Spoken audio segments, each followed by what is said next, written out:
శేఖర్ కమ్ములా నీకేమైనా కొమ్ములు వచ్చాయా? అన్నా ఇది మరి ఓవర్ యాక్టింగ్ చేస్తున్నాడు. ఈ లవ్ స్టోరీ సినిమాలో మా లక్ష్మీదేవి అమ్మవారి పక్కన ఒక యేసు ప్రభు బొమ్మ పెడతావా? అయ్య బాబోయ్, ఏంట్రా ఈ ఎక్స్ప్రెషన్? సంతోషానికిదే దుఃఖానికిదే. అసలు ఈ అభినయానికి భావం ఏంట్రా? హిందువులే కదా బంధుగాళ్ళు ఎవరు మాట్లాడతారులే అని నీకు అహంకారమా? అసలే మీ సినిమా వాళ్ళ వల్ల మా సంస్కృతి బస్టు పట్టిపోతుంది. ఇది ఒక కొత్త వ్యాపారమా? ఏమిట్రా మీ పత్తి వ్యాపారాలు? ఎంత ఇచ్చారు ఏంటి?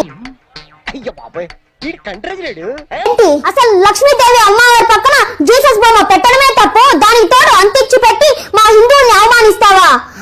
నిన్ను చూస్తుంటే పాపం అనిపిస్తుంది. అసలు ఏ సంస్కారంతో అలా పెట్టారా బాబు? మీ భార్య పక్కన మీ పక్కింటి ఫోటో పెడతావా? కుర్రోడు మంచి రొమాంటిక్ గా ఉన్నాడు. లేదంటే మా హిందువులకి క్షమాపణ చెప్పి ఆ బిట్ ని కట్ చేస్తావా? ఖబర్దార్, మా హైందవ సంఘాల తరపున నేను బహిరంగంగా చెప్తున్నా.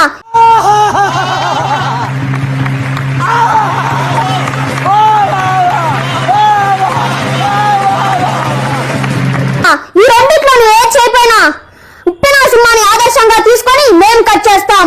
జై హింద్, జై హిందుస్థాన్. నేను బన్ను, జై హిందూ. పిల్లలు చదువుకోకుండా చదువులో ఏం పనులురా?